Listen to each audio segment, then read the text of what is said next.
बिस्मिल्लाहिर्रहमानिर्रहीम।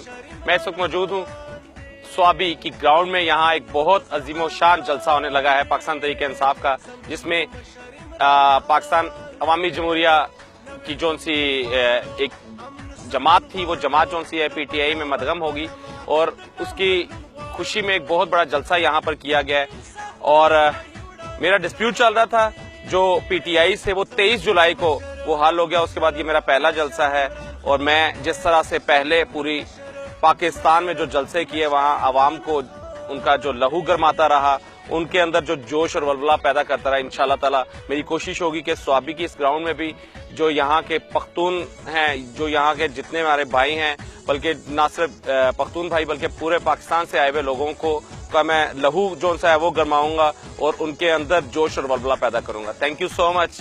पाकिस्तान जिंदाबाद।